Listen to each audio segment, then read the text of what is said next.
I counted 7 shadows in the garage my whole life. On the day we buried my father, there were none. My name is Roman Pierce. I am 36, an insurance fraud analyst in Austin, Texas. I stood in the carriage garage doorway in dress shoes that were wrong for grief and looked at bare concrete where the '67 Fastback, the Cherry Carmen Ghia, the Sunbeam Tiger, and 4 other classics should have been. My phone buzzed. Tessa had to move quickly, liquidated the dead weight to cover us. Long story. We'll talk tonight. Love you. A second text arrived, a photo of a transport trailer pulling away from our alley at noon. Her reflection ghosted across a chrome fender. I took a breath that tasted like dust and gasoline and did what my job and my father both taught me to do. Put feelings on a shelf. Reach for a notepad. Here is what Tessa did not know, because people who think they are the main character rarely read the footnotes. 6 months earlier, when my father's oncologist stopped using euphemisms, we finished the paperwork. With his attorney, Meredith, we created a vehicle trust with one blunt rule. Title ownership sat with the trust and a recorded lien attached to every VIN. I also tucked GPS tags in each car and stocked our home safe with decoy title templates printed with a faint canary watermark only Meredith and I could spot. The real titles lived in Meredith's vault. Tessa hated the cars. She hated the insurance bills, the way my dad's friends dropped by to talk carburetors instead of crypto, the way the '73 Carrera ignored her leased Maserati. She sold houses like a sportscaster calls games, part charm, part certainty. Debt followed her like an eager little brother. She disguised it as bridge loans and float. She did not know about the trust, the trackers, or the decoys. Back in the kitchen, post-funeral casseroles lined the counter like soldiers who had missed the ceasefire. I texted back 6 words. I saw your message. We are done. Then I called Meredith. Tell me, she said. Garage is empty. Breathe, she said. Do not call her. Come to my office. Bring your phone and your annoyance. By 3 p.m., the trackers showed most of the cars sitting in a warehouse in Pflugerville. The lease belonged to Copper Star Motors, a dealer with a one-page website and a private Instagram. Meredith looped in Gabe, a former deputy turned investigator. Civil first to lock them down, criminal if needed, he said. We watched from Meredith's SUV as a gray Tesla with temp plates idled by the roll-up. A tall bearded guy took a call, then pulled plastic wrap from his trunk. The warehouse door clattered open. The pings told me the Carrera and Sunbeam were inside. Stay in the car, Gabe said. He made a slow lap, snapped a few photos, came back with names.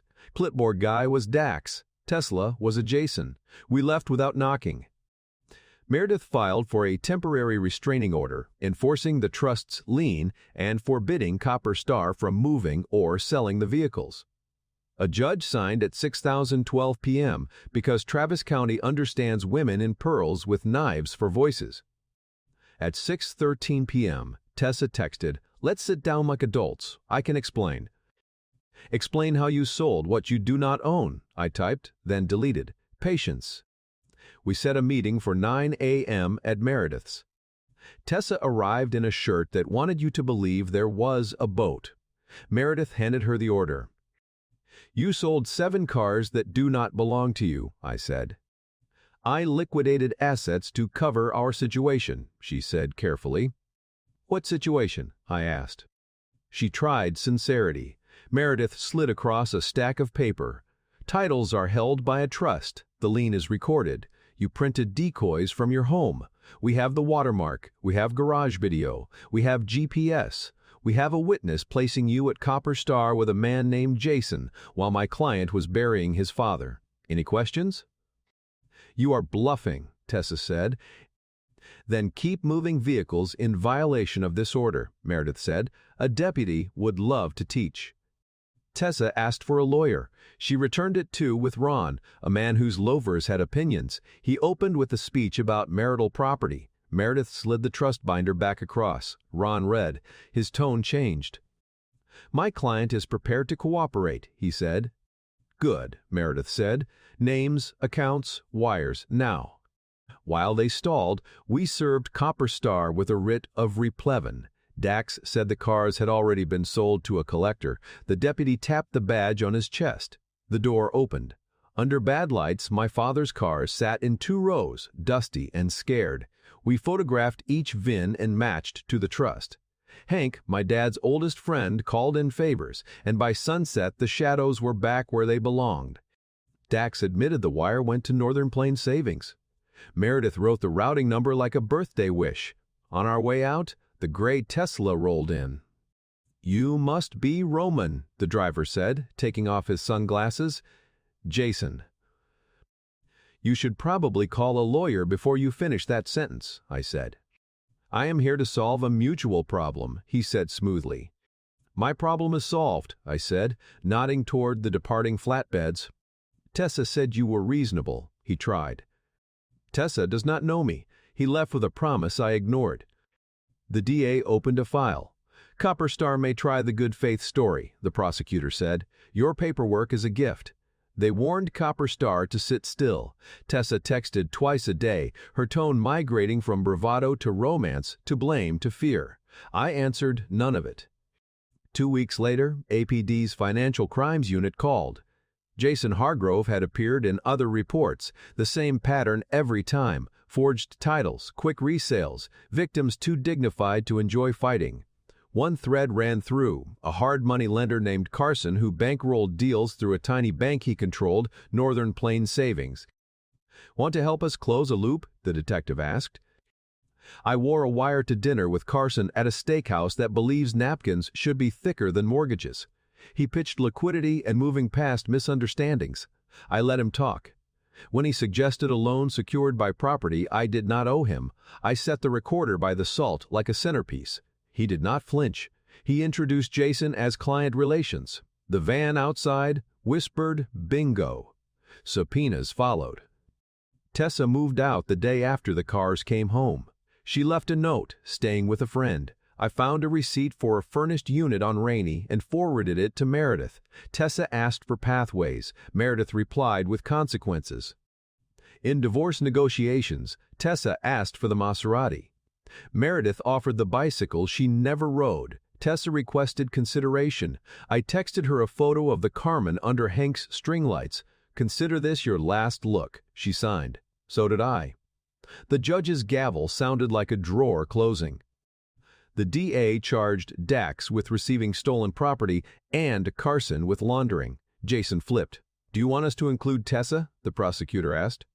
"No," I said. "She already has to live with herself." Life folded back into its shapes. I changed the alarm code and moved my father's bat to the hall closet. The garage filled with 7 familiar shadows. Hank came over with barbecue and we ate in lawn chairs between the Sunbeam and the Fastback. We told the good lies about old cars, the kind that make love sturdier. Some things took longer. At 3 a.m. I still woke to sweep invisible broken plates. Gray Teslas made my stomach do math, but the foundation Meredith set up with my aunt's gift and my father's stubbornness funded its first scholarship. A girl from South Texas sent a photo of herself in a welding class, standing in front of a chassis she was building out of pure determination. I printed it and taped it to the safe that no longer held lies. One Sunday, we took the Carmen out, crossed the river, looped back. Kids pointed. A man leaned out of his truck and asked, "What year?" "68, I yelled. He gave me a thumbs up like a blessing. When we got home, an envelope sat in the mailbox with a cashier's check for $41,000 and a note, "For what I still owe." No signature, none needed. I endorsed it to the trust with a post-it. One more scholarship, one more scholarship. People ask how I knew to set the trap. The answer is not romance or revenge. It is planning. My father loved me the way men in old movies love a car they built, carefully, with both hands, expecting things to break and respecting them when they do. He taught me that systems that require perfection are wishes.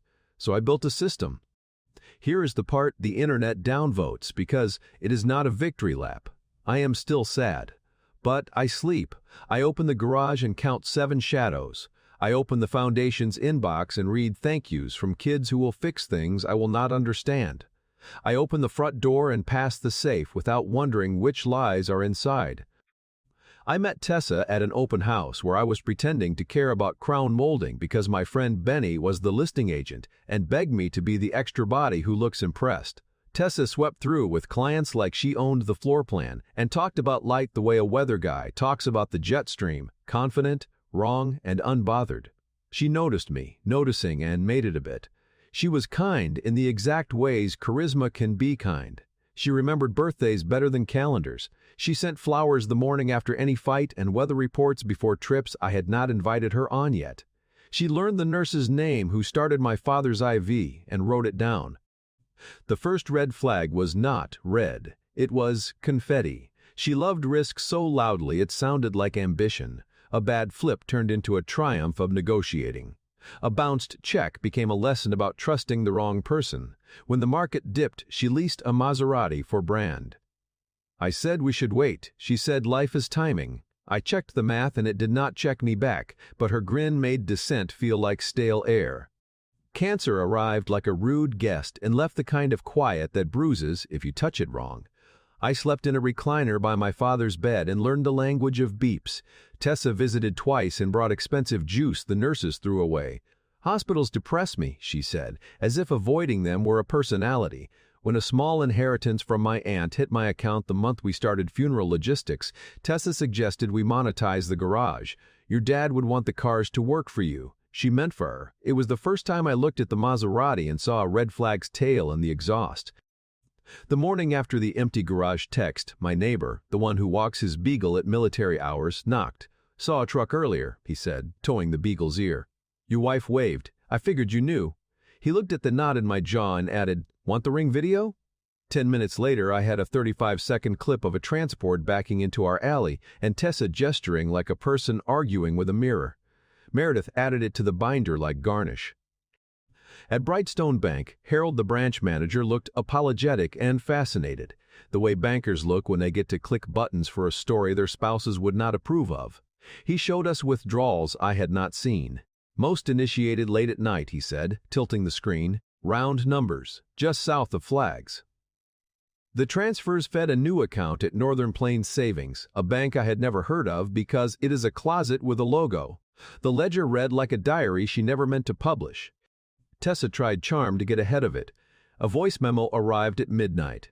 Babe, I know how this looks. I was going to put the money back once the Barton Creek deal closed. You told me to be proactive. This is proactive. In the next memo, the key changed. You know your dad never liked me, right? He did not leave those cars so you could punish me. Do not make this ugly. I saved every second. Meredith taught me new phrases while we waited for the replevin. Confession of judgment. Constructive trust. Conversion. Legal words are not magic, she said. They are labels on levers. We pulled them methodically. When the deputy finally stood in Copper Star's doorway with a document that said, in bureaucratic poetry, give it back, Dax tried one last story about storage and cleaning fees. The deputy, who looked like a man who grew up fixing tractors, smiled. Invoice the folks who brought them in, he said, after they finish explaining themselves downtown. I walked the line of cars slowly. The Tiger wore a new scratch on the rear quarter I could feel with my thumbnail. I took a photo and watched Dax watch me take a photo. You will be hearing about that, Meredith said without looking up. Copper Star's office smelled like energy drinks and laminate. A whiteboard listed inventory with nicknames, Red Girl, Old Man, Porsche Lady. I erased Porsche Lady with my sleeve as we left. The night Jason appeared in the lot, he watched the flatbeds disappear and tried to sell me a truce. You are sharp, he said. I like sharp. I am not your enemy. He offered to donate to the trust. He asked whether I had considered partnering on inventory. It felt like being courted by a virus. I told him to invest his charm in a new field. He smiled like a man who had swallowed a mirror and left. Meredith's paralegal, Britt, a silent woman with talon nails, found the canary watermark from my decoys embedded in the PDF. Tessa used to print her duplicates. It was subtle, a missing serif on the T and title that only shows up under magnification. Britt printed a sheet with red circles around the flaw and slid it across the table like a bingo card. She used your fake, Britt said, not bright. When the DA subpoenaed Northern Plains, the bank tried to resist. Meredith wrote a letter so sharp I could have shaved with it. The bank coughed up logs showing wires from Copperstar to a shell company called Clear Ridge Holdings. Clear Ridge paid Jason for consulting and serviced a loan numbered like a lottery ticket at Carson's money shop. The detective drew arrows until the whiteboard looked like a bad heist storyboard. "They are not masterminds," he said. "They are not masterminds," he said. "They are a group text." Tessa's last trick was small and mean. She emailed Copperstar pretending to be my authorized agent, attaching a handwritten consent that looked like it had been faxed through a tornado. Dax taped it to a file like a talisman against consequences. When he showed it to the deputy smiled without humor. "My wife teaches 4th grade," he said. "Her kids forge better than this." Discovery would have broken me if my job had not taught me to break it first. We pulled bank statements, card dumps, sportsbook histories.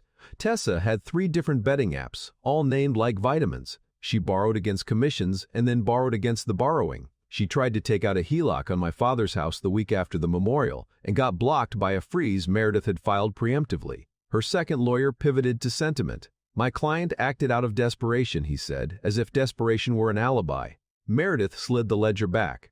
Desperation looked a lot like habit. There was one last meeting before the settlement. We sat in a conference room whose art tried too hard to look like law. Tessa wore the hollow look gamblers get when the table stops pretending it is friendly. "I loved your dad," she said suddenly, like the truth might open a trap door. "He loved the cars more than people." I laughed, quiet.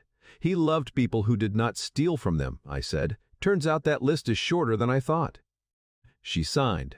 Barnes, her second lawyer, watched her with the empathy you give a toaster you plan to replace. Meredith slid me the agreement, then handed me another envelope, title to the Maserati.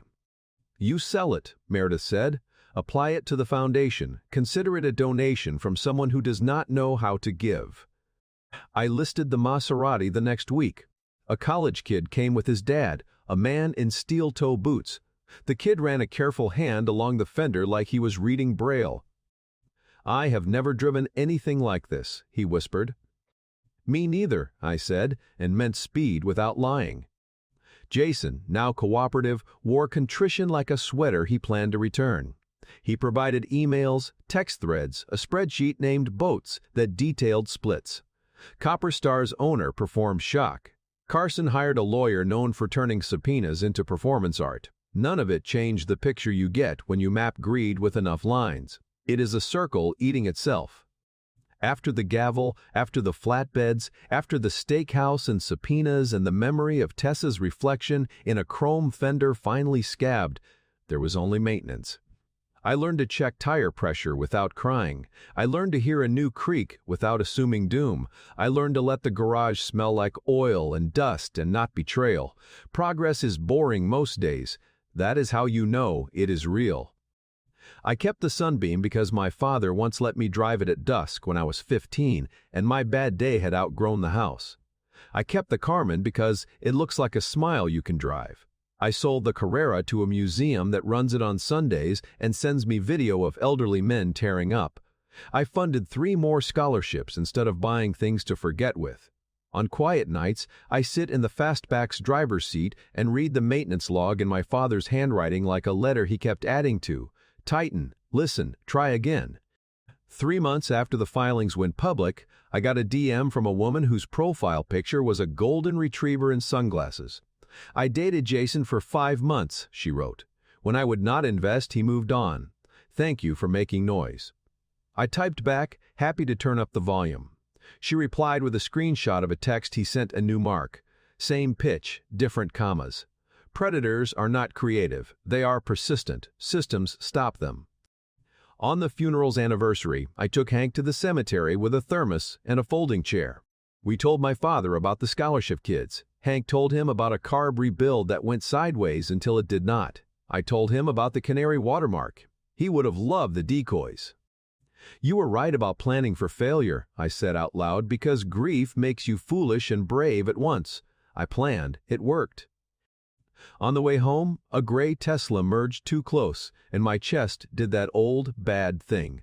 I let it pass. People call that resilience. It felt like taking my hand off a hot stove. Last week at a gas station, a kid in a hoodie asked if the car was mine. Yes, I said. Nice, he said. He said, want to see the engine? I asked. He nodded, eyes going wide the way they do when the world tells you it is safe to care about something complicated. I popped the hood. He whistled. How fast does it go? As fast as I can keep it honest, I said. 2 days ago, a DMV letter arrived about duplicate title requests Tessa filed. Denied, it said, due to existing lien and irregular application. I pinned it to the garage corkboard. Hank laughed so hard he had to lean on the fender. We framed the denial like art. Later, I took the fastback out alone and drove the long way past the river, the airport, the billboard with the lawyer pointing like I owed him something. I rolled the windows down and let the air mess my hair into a version of myself I remembered from before this began. At a light, a woman in a minivan gave me a thumbs up while her toddler clapped for reasons that had nothing to do with me. I clapped back. When I pulled into the driveway, the shadows in the garage arranged themselves the way they used to when I would count them before bed. 7, not trophies, not leverage, promises I keep. The porch light clicked on by itself, like houses do when they have decided you belong. I killed the engine and listened to it tick, the way engines tick when they settle, like a heart remembering the beat it is supposed to keep. If you need a moral, it is not dramatic. Some people will pour something into your glass and call it love. Learn what love tastes like. Put the titles where charm cannot reach them. Build systems that hold when people do not. Then go to sleep. Wake up. Count the shadows. Keep what was entrusted to you.